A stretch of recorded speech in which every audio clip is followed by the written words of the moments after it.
Thanks for listening to this podcast of Trending with Timmery. If you haven't already subscribed, please catch us wherever you love to listen to your podcast, from the Relevant Radio app to Apple, YouTube, you name it, we are there. And if you listen on Apple Podcasts, please be sure to go and give us a 5-star review to help other people discover the podcast.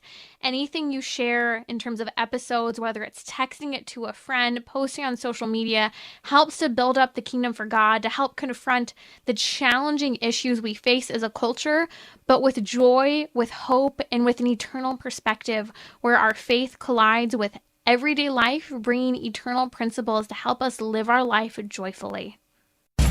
So, what's trending? Bridging your Catholic faith with your everyday life. You're listening to Trending with Timmery on Relevant Radio.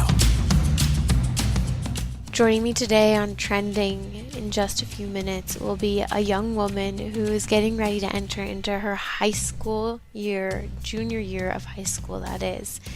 And I'm excited to talk with her and have you be a part of this conversation, because we're receiving a unique glimpse into the life of a teenager today and her own unique circumstances as a young woman.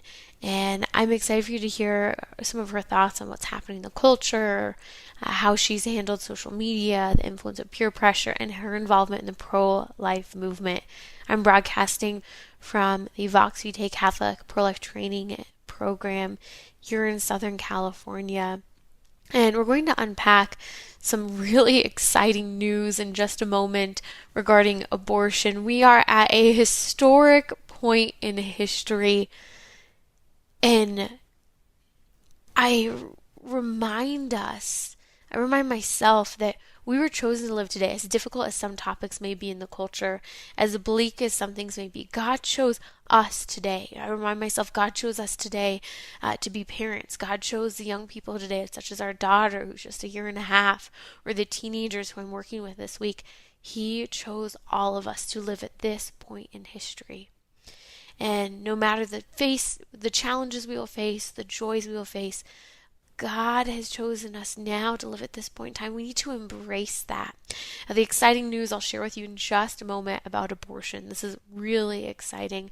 But coming up in just a little bit, I'll talk about the last in our series on the 12 fruits of the Holy Spirit, and that will be gentleness. This is actually something that I've prayed for since I was in high school. I've prayed for gentleness and kindness. I've always felt that I have had a little bit of a capacity to be somewhat harsh, and so when I learned about these two of the fruits of the Holy Spirit, it's been something I've prayed for. And so I'll talk about gentleness in just a little bit here on Trending.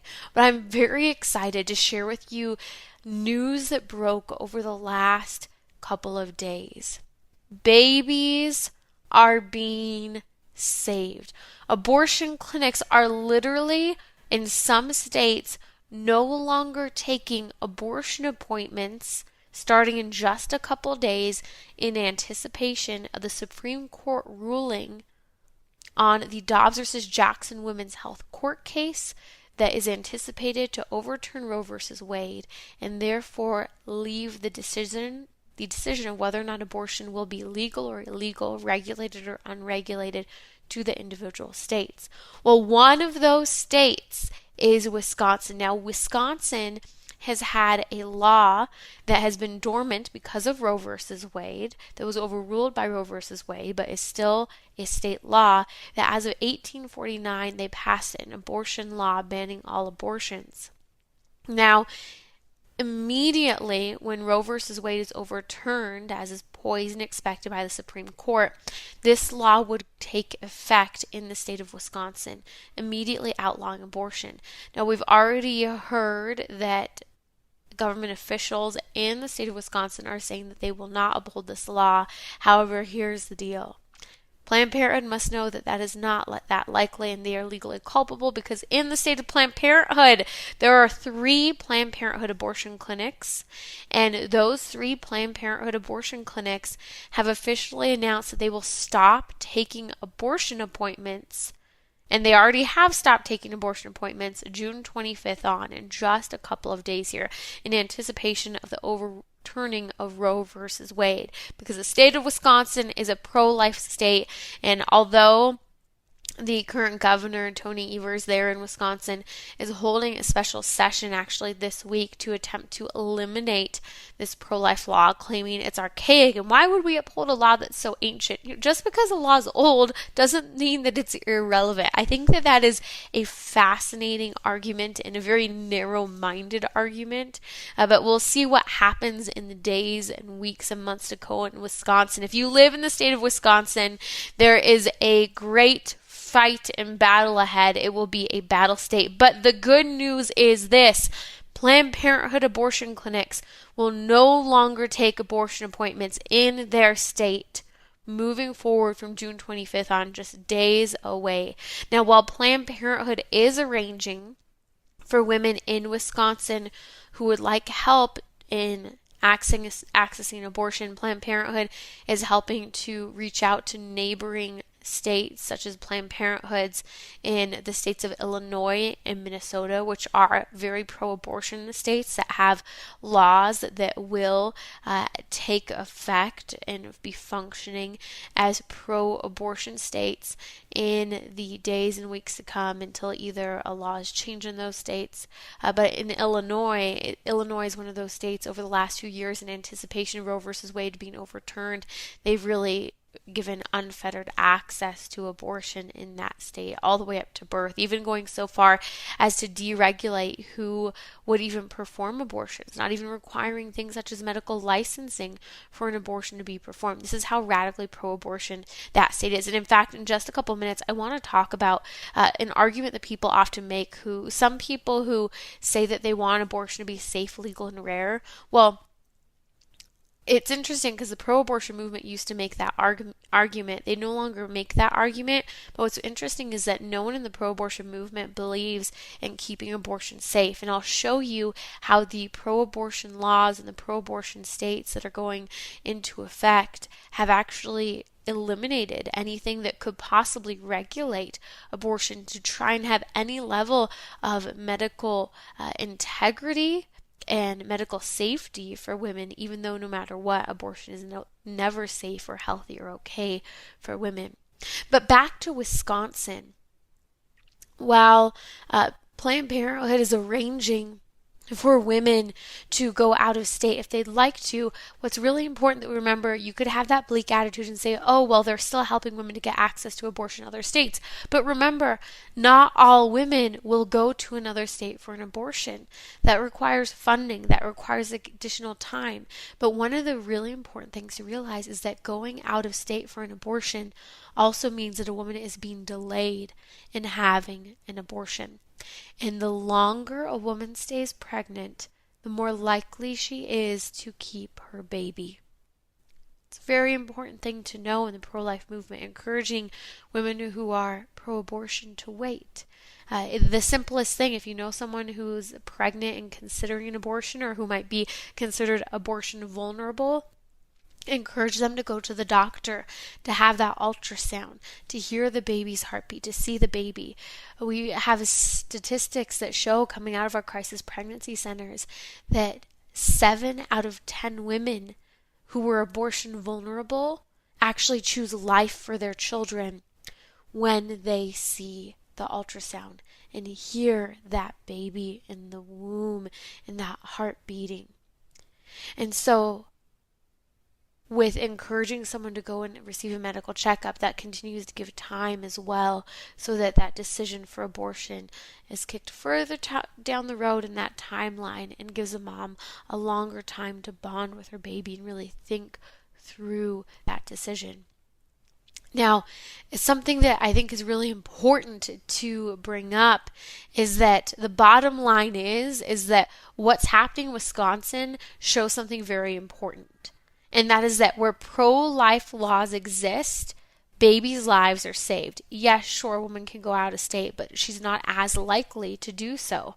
Where access to abortion decreases, abortion numbers decrease. Babies are saved. Women are saved from the horror of abortion.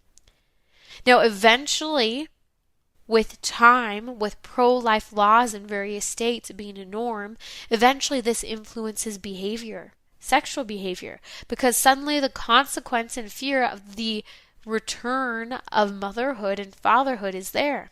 Now, people think that this is the potential of motherhood and fatherhood, but as you and I know, if someone is pregnant, they're already a mother and a father. Now, a really fascinating study that came out a few years ago is known as the Turnaway Study. There's a whole book on it, following the stories of a handful of women who, over the course of 10 years, this pro-abortion advocate wanted to study and see what happened when women were denied access to abortion. What was the outcome for them when, in their eyes, they were forced to carry these babies to term and forced to have these babies? So what she did is she went to states that had various pro-life laws and where women were literally turned away from having their abortion because either they were too far along or the state had a law preventing that abortion at that stage. And I mentioned that a woman might be too far along because just because abortion might be legal all the way through, let's say, 9 months of a woman's pregnancy, not all states have physicians who are willing to perform late-term abortions. So a woman may show up who's 30 weeks pregnant, but she might be turned away because there isn't an abortionist in the area that performs a abortion on a woman who's that far along. So this pro-abortion turnaway study that followed the lives of these women for 10 years was really fascinating. Now, the goal and the hope of this pro-abortion advocate was to show, look at how miserable women are who are denied access to abortion. But what was really fascinating, and I remember listening to the NPR study of this woman sharing the findings of her study, known as the Turnaway Study, was that 96 out of 100 women were glad they had their babies. And the further away from trying to have that abortion they got, the happier they were. And I thought that that was so fascinating because the reality is that they were glad to have their babies even though they were denied access to abortion.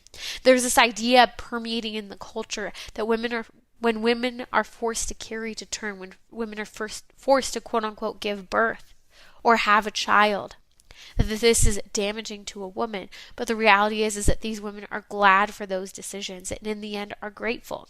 Now, what the Turnaway Study tries to do to skew this is it tries to say, well, these women are still experiencing anxiety and depression. And sometimes, yes, at higher rates than women who always wanted their children and were never considering an abortion.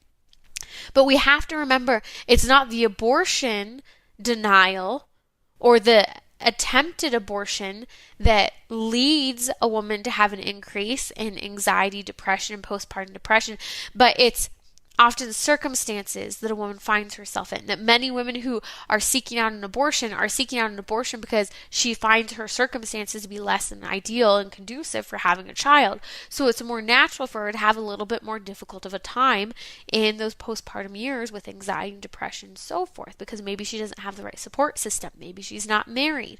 And so I think that these are important pieces to put together that while yes, women who were turned away from having access to abortion experience perhaps a higher rate of some of their individual experience as human being with depression, anxiety, and postpartum, at the end of the day, 96 out of 100 women were glad they kept their babies.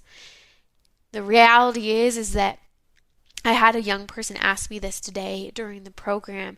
She said, a lot of people will argue that, well, when you force women to give birth and have babies, some women can experience severe postpartum depression. That is very true. Postpartum depression is a very serious thing that some women experience. But postpartum depression is one, treatable, and two, it's a season. But when a woman goes through with an abortion, that abortion, the aftermath of the abortion, will last with her a lifetime. That anxiety, depression, higher tendency to suicidality, higher tendency towards substance abuse, and all of the fallout, both psychologically as well as physically, that occurs from abortion is there. But when a woman carries her baby to term and has her baby, and yes, can experience postpartum depression is a season. Postpartum depression is something that can also be treated. And by the way, can I just speak for a moment? Anyone who has postpartum depression, knows someone who has postpartum depression, one of the reasons why I love our naturopathic physicians, and I also often have our NAPRO physicians here. They specialize in women's health care, especially centering around women's fertility. And you don't have to be trying to get pregnant or avoid pregnancy to see one of these specialists, but they also help in doing one thing, and that is treating postpartum depression. And what has been found to be extremely effective, because postpartum depression is often centered around women's hormones and that drop off and change that occurs for women, is that by being given progesterone during those postpartum days and months when a woman's experiencing postpartum depression, it can actually completely eliminate that postpartum depression. Also, some women who experience postpartum depression are having to learn how to bond and interact with a child. And sometimes postpartum depression can be as significant as people spending time leaning in, helping out with food, with stress, with helping mom to get enough sleep, but also helping mom to bond with this new baby she has that can, for some, be more challenging than for others. And so how do we help treat postpartum depression? Just like we should be helping treat these women who are abortion vulnerable, and they should be coming into our arms with friendship, community, with mentorship, and with sound medical treatment. Not saying that a woman should have an abortion because she will experience postpartum depression. That is a season, and that is treatable.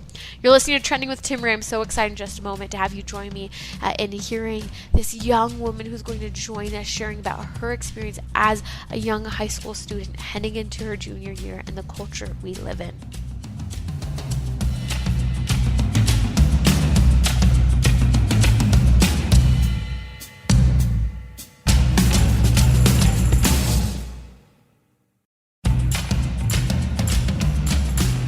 So, what's trending? Bridging your Catholic faith with your everyday life. You're listening to Trending with Timmery on Relevant Radio and the Relevant Radio app. I have a very special guest joining me today. We're at the Voxvite Catholic Leadership Program here in Southern California with 100 youth who are on fire to learn the truth of what the church teaches about their faith, pro-life issues, and some of the most controversial topics that young people face today, from the LGBTQ ideologies to abortion. I was talking to them today. I'm one of the speakers here, and I was talking to them about how they were chosen to live now at this point in history. And as crazy as things may seem in the world, this was the time God ordained, if you're a parent, you to be a parent today. If you're a youth, for you to be a youth today. And while things are challenging, it's an exciting time to be Catholic. And so the special treat today here on Trending is I have one of the youth from this program with me today. She is a junior in high school. Her name's Gianna, and we are going to be talking about the culture that young people face in our world today. And it is such a joy to be with you. You're one of the teen leaders helping with the program. How many years have you been involved in Voxvite? So I actually did it a little bit different than everybody else. I started last year was my first year of camp. This is my second year leading. I was never actually a camper, but I worked with Catherine Contreras on just being outside Planned Parenthood. The founder of Voxvite. Yeah. I outside of Planned Parenthood and with my school's pro-life club, and she asked me to be a leader last year. So yeah, so I've been there for 2 years. Excellent. So you've been involved in the pro-life movement, have grown up Catholic and involved and around pro-life work.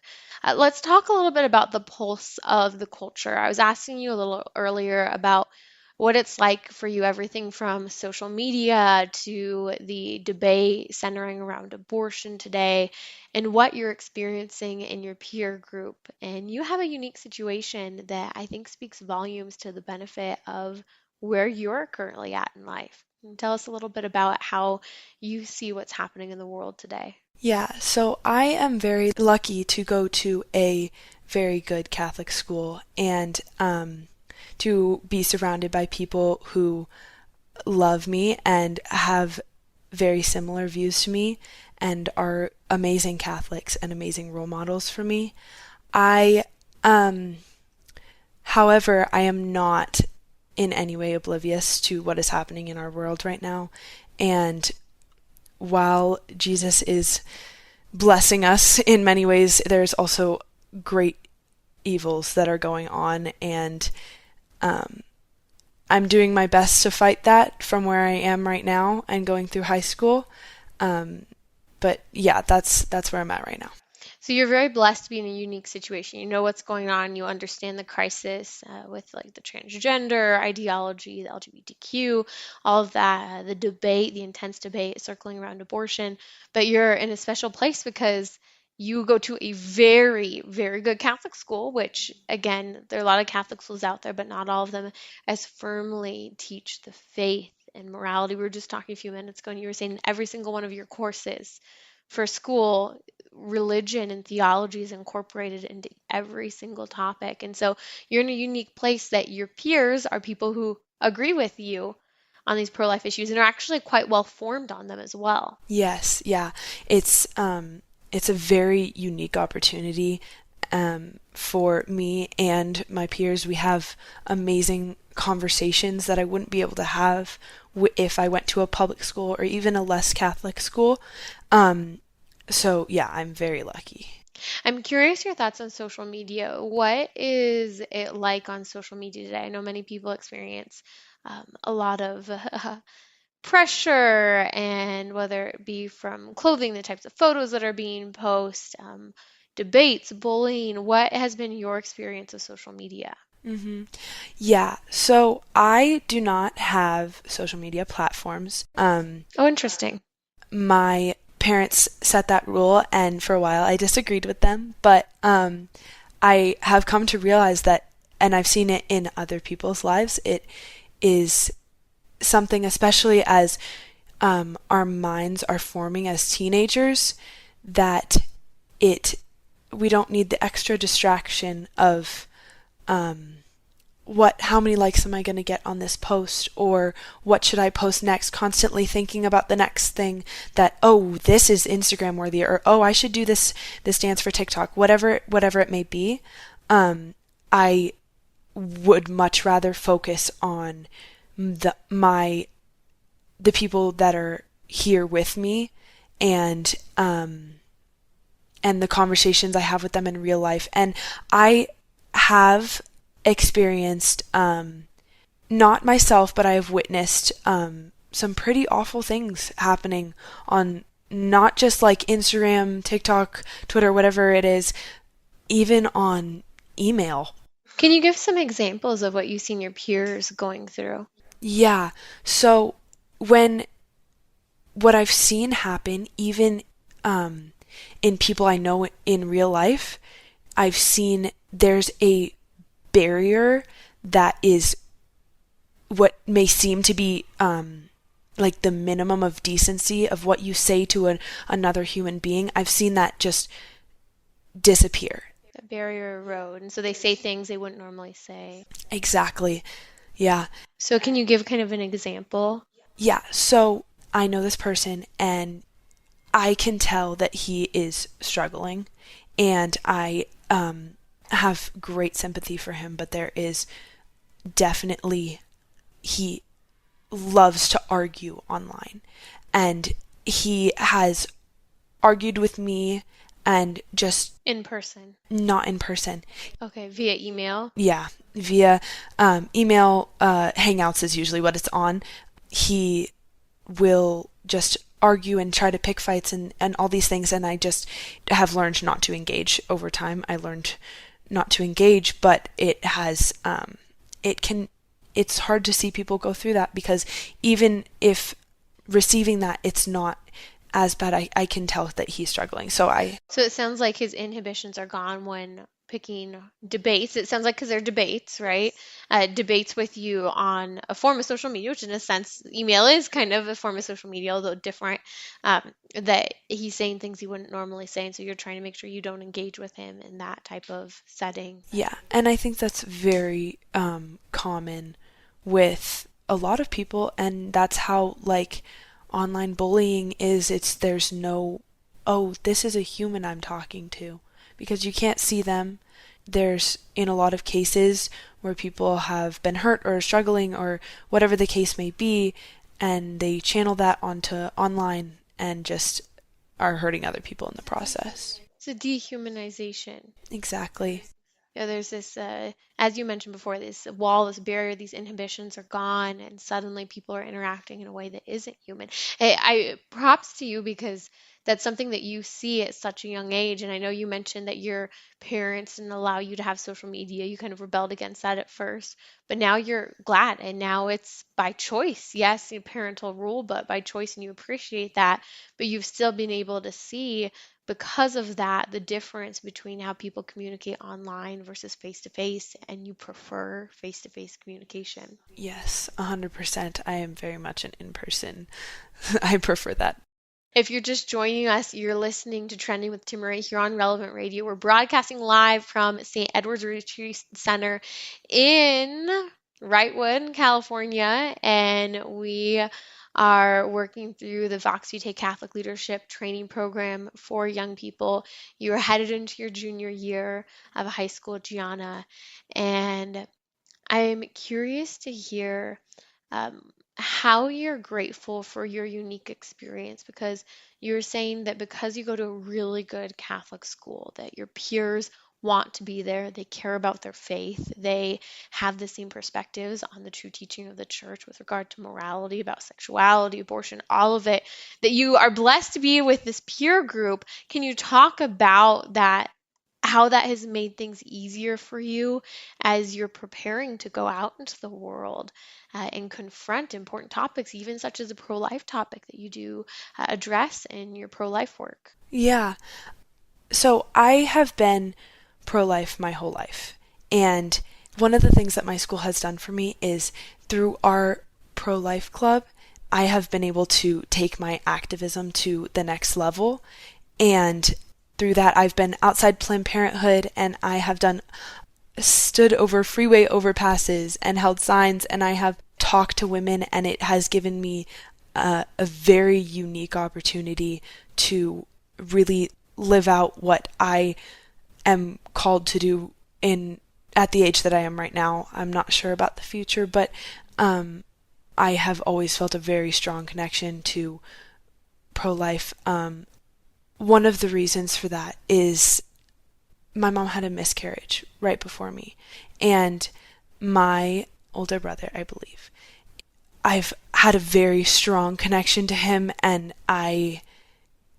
he's always guided me, and the thought of him, like what it would be like if he were alive, has driven me to, like, he didn't have a choice, and neither do all the babies that are being aborted, and I can't stand that. It's so awful, and so he has made me want to fight for it, because even though we didn't have control over that situation, there are things we can do to help it prevent it in the future, and my school has really given me a chance to blossom in that and really live out that vocation. That pro-life conviction that you have had because of the experience of your mom having a miscarriage before you.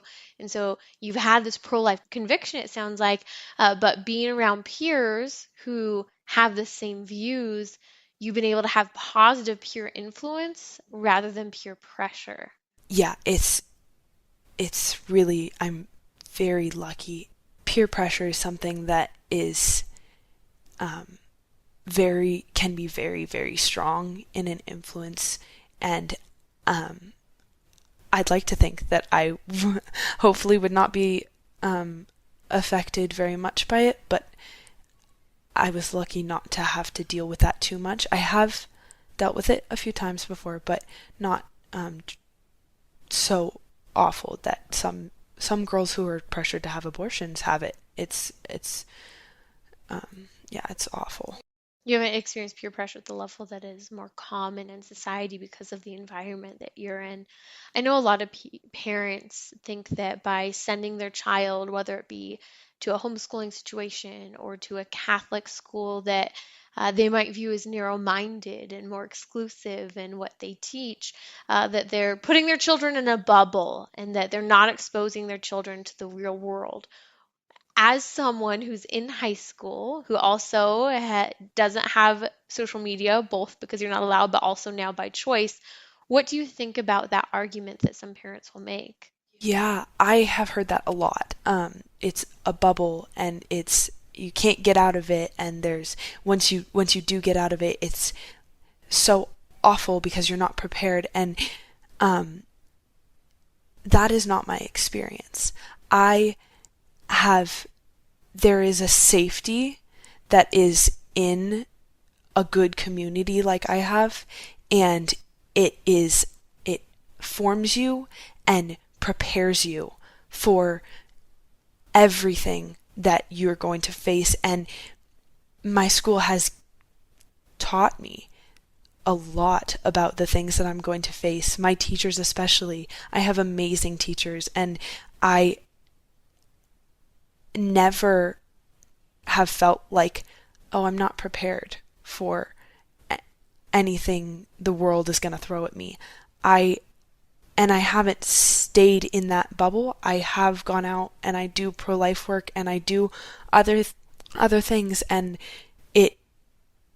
there's not the I want to call it a myth. Maybe it's true for some people, but it's not my experience that it's so drastic outside and that you're not going to be prepared for anything. I mean, the reality is that you've had exposure to a broader perspective than your own, and you have actually been able, as someone who's barely going into your junior year of high school, you've actually been able to go to minister and help people who are dealing with things such as an abortion, a crisis pregnancy situation. Yeah, it's been a life-changing experience for me, and I have not had the opportunity to know that my work has succeeded yet. I know people who have been working for a longer than me that have had that opportunity, like you have talked about in some of your talks.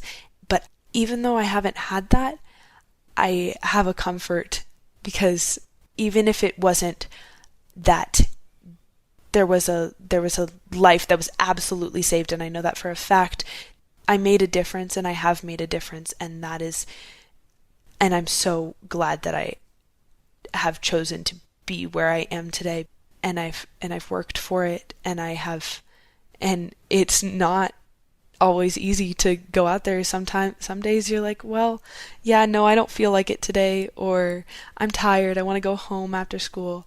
But just going and standing out of Planned Parenthood, and every time I talk to a woman and there is a slightly positive response, it's 10,000 times more rewarding than going home and taking a nap. Or going on social media or watching a movie or whatever it might be. And you just spoke to something that I think is so important. Sometimes people don't continue to do something because they don't see the reward from it. So for example, you mentioned, you've done a lot of work in front of the abortion clinics, praying and sidewalk counseling, and you haven't seen firsthand where someone said, oh yes, I'm keeping my baby. But I want to remind you, because I've seen this so many times, or years later, a year later, someone will come by and they'll say, oh, because people were out here a year ago, I drove by and didn't go into the clinic for my abortion. And that's the baby sitting in my back seat. I remember one year we'd go year after year down to the pier in Laguna Beach. And every summer we'd go and we'd have these pro-life signs and we'd teach people about fetal development. And one year this car pulls over to the side in the midst of a really busy, busy road. Like they really shouldn't have pulled over. And guy comes jumping out of his car and comes marching up toward me. Oh dear, de-escalate, de-escalate, de-escalate. And he said, were you here last year? And I said, yes, I was here. Our group was here last year. And he said, well, I want you to look in my back seat. And we look in the back seat and there's a little baby in the back seat. And he said, we were scheduled to have an abortion and we drove past your signs last year. We've since gotten married. That's my wife in the car, and that's our child that we otherwise would have aborted. Just some people who drove by.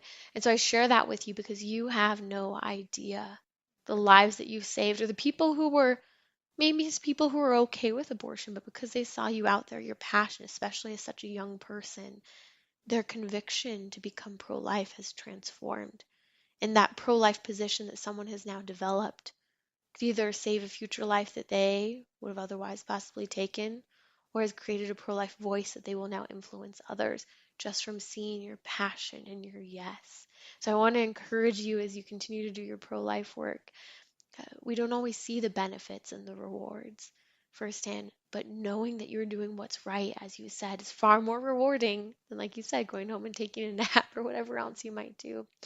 Any final thoughts? Yeah, I think that is very, very important to remember. And sometimes I forget it as well, but you just have to keep reminding yourself that you're doing God's work, and if you keep trying, it's gonna pay off. Whether it's here on earth, you get to see your work paying off, or if it's merit in heaven, it is so important. So yeah.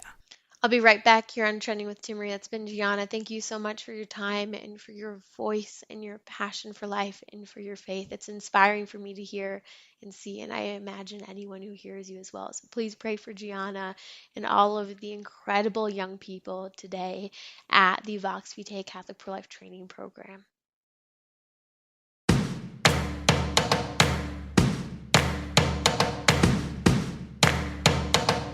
We're talking about what you're thinking about.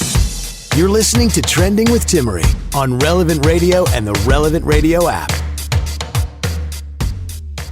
What is gentleness? Did you know that it's one of the 12 fruits of the Holy Spirit? So it's an absolute gift of grace that we can receive from God. We'll talk about that in just a moment. Before we do, I wanted to talk about what would so-called safe abortion look like? Not that there's any such thing as safe abortion, but often it used to be you'd hear pro-abortion advocates say that we want to see abortion be safe, legal, and rare, which is why we keep access to abortion as an option. Today, the pro-abortion movement is all about absolute, unfettered access to abortion. But I do find it interesting because I think the majority of Americans who are pro-abortion would like abortion to be quote-unquote safe. But the wider pro-abortion argument, or should I say pro-abortion movement, doesn't believe in this. So just imagine for a second that we did have some safety regulations on abortion. We know it's not safe because it kills a baby and harms a woman both medically but also psychologically and spiritually as well.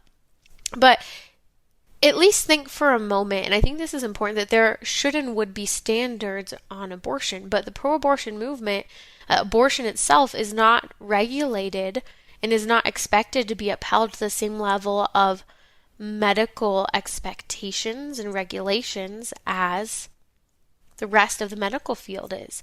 Why? Because abortion isn't medicine.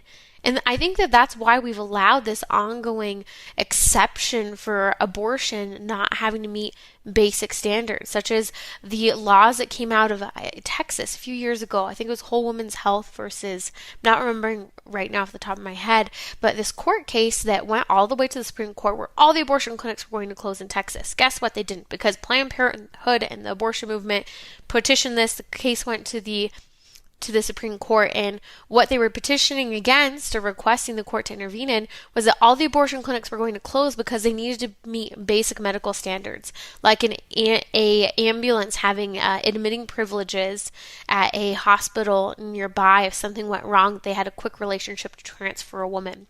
That they could meet basic ambulatory regulations, such as a gurney being able to fit through the halls and through the doorways of the abortion clinic. They couldn't even meet these basic medical standards for safety and care and transportation. They were all going to close, but because this would be considered an undue burden to women to have all these abortion clinics closed, guess what? They didn't, and they weren't required to uphold these basic medical standards for good health care for women. Well, what would safe abortion look like if we somehow tried to have proper regulations? Well, number one, a so-called physician performing an abortion would need to have a medical license. Well, places such as in the state of Indiana,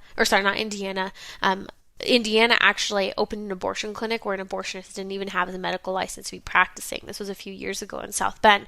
But in the state of Illinois, right next door, they are one of the most radically pro-abortion states. It's written into their state constitution, unfettered access to abortion, and you don't even have to be a licensed physician to perform those abortions. They've so deregulated it because it's all about abortion. But that's not quote unquote a safe procedure for women when you don't have standards medically, when you don't have well-trained doctors. Another thing that abortion should always include would be pelvic and abdominal exams before the abortion is performed, because if these and when these aren't done, this can be detrimental to the woman's health and body and even life-ending. Yet no one talks about this because also in the United States we're not required to report, and we don't report if a woman dies and the cause is abortion. We actually don't report and include that type of information. It's just abortion. Again, medical standards and expectations around abortion are completely thrown out the door. Also, if we wanted safe abortions for women, we would be doing STD and STI testing before a woman goes through with an abortion. Why? Because when a woman has an STD or has an STI and sharp and various instruments are being used through a woman's reproductive tract, it can actually drag and spread those sexually transmitted diseases all through a woman's reproductive tract, spreading that sexually transmitted disease and actually increasing the damage and even the potential of everything from scar tissue to future infertility, among other medical fallouts that occur from this. But these are not basic medical standards that are being upheld in the abortion movement. A woman isn't being tested for STDs and STIs before having that abortion. This is why obviously the pro-abortion movement does not believe in safe abortion, and even people who say, I believe that, abortion should be rare, but it should be safe and legal, they're not actually advocating for safe abortion, because if they were, they would be encouraging some of these basic medical standards that would help to keep women safe and healthy. If abortion was a medically necessary procedure for the health and life of both parties, being the baby and the child, then we would see these standards upheld. But abortion has nothing to do with health. Abortion treats something normal and natural and good, such as pregnancy, as if it's a disease worth combating and attacking. A baby isn't a cancer. A baby is a new distinct human life. And a woman should not be, in the name of abortion, have medical treatment that is so damaging to her bodies, but that this is acceptable in the name of abortion, in the name of access. You're listening to Trending with Timmery here on Relevant Radio. I want to talk about our last of the 12 fruits in our series on the 12 fruits of the Holy Spirit, and that is gentleness. Gentleness is something that I've actually prayed for since I was in high school, and I remember first learning what the 12 fruits of the Holy Spirit are. It was actually gentleness and kindness that I'd pray for, because I kind of felt that I had a capacity to be rather harsh. Now, when we talk about gentleness, I often think first and foremost as someone who personifies gentleness, that would be a mother, and in particular the Blessed Virgin Mother Mary, the Mother of God. Now, what is gentleness? Gentleness is also referred to as meekness, mildness, even tenderness. St. Thomas Aquinas in the Summa comments on gentleness being the virtue that moderates anger with right reason, a form of restraint or moderation, and a part of the virtue of temperance. So this idea of we're tempering our behavior. And gentleness, again, is something that I prayed for many years. I pray, Lord, please continue to give me this virtue, because I do think I have the capacity and potential, and even often act as someone who can be very harsh, and many of us have this. And I think it's interesting because, as St. Thomas Aquinas says, it's a virtue that moderates anger, and often harshness can come with anger. But when I think of gentleness, I think of a gentle, tender, kind mother. And I think about how Our Lady personifies these virtues. And something I really pray for myself and now for my daughter is that God grants us the graces that He bestowed upon Our Lady, who there's that beautiful song where we sing about Our Lady, and a line in the song is gentle woman. And I love those words because Our Lady, we know of her gentleness, even by the humility in the few moments of words that she speaks in all of sacred scripture. Now, one thing I'd like to talk about as well is where Jesus Christ actually talks about gentleness. One example that is actually given for Jesus referring to gentleness without actually using the word is when he laments the current generation that he sees before him. We see this in Matthew chapter 23. Jesus says, "O Jerusalem, Jerusalem, the one who kills the prophets and stones those who are sent to her. How often I wanted to gather your children together as a hen gathers her chicks under her wings, but you were not willing." So what Jesus is doing here is he's actually giving us what is often referred to as an example of gentleness. And notice he uses that in a maternal way. A hen who gathers her chicks, bringing them and drawing them gently and lovingly and protectively under her wings. But he says, look, you're not even willing to receive this gentleness. I couldn't even bestow that gentleness on you. I couldn't even treat you like my children because you are ones that have been so harsh. You've killed the prophets. You've sent those who I've sent to save you and to be gentle and loving toward you. And so Christ is showing us how our harshness can prevent his gentleness and mercy from intervening and saving us. And again, that model of motherhood in children is that example we see of gentleness. Now, one time where Jesus Christ actually does talk about specifically gentleness is a passage that I hope many of us remember and turn back to over and over again, because they truly are words of comfort and encouragement.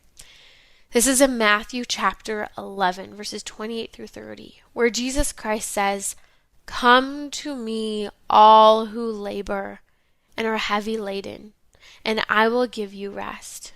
Take my yoke upon you and learn from me, for I am gentle and lowly in heart, and you will find rest for your souls, for my yoke is easy and my burden is light." What is a yoke? A yoke is that thing that the oxen would wear where they are side by side, carrying a load, dragging something, right? And that yoke is what helps keep them together and everything so that they can carry that load and move forward. Well, notice they're side by side. So Jesus Christ is saying, my yoke is gentle. It's easy. My burden is light. I am gentle. And so what we see is that even when God allows us to carry things that are seemingly heavy through his aid, he is gentle. He makes the situation something that is doable. God himself is gentle in his care and his guidance for us. This is fatherly as well. Now, sometimes I think people think that gentleness, kindness, goodness, some of these virtues are feminine characteristics, but the reality is virtue in and of itself is to live and act and breathe with the instincts and functions of God. And this is why these virtues are so important that we're praying for them. And this is why we've done this series on the 12 fruits of the Holy Spirit. If you missed any of it, we'll be compiling it all together as a podcast in the days to come. Be sure to subscribe to the podcast at relevantradio.com/trending or catch your podcast wherever you love to listen. We are there, relevantradio.com/trending. And be sure to follow me on social media. I love to take your questions and hear what topics are on your mind that you would like to discuss here on Trending. Coming up next is the Family Rosary Across America.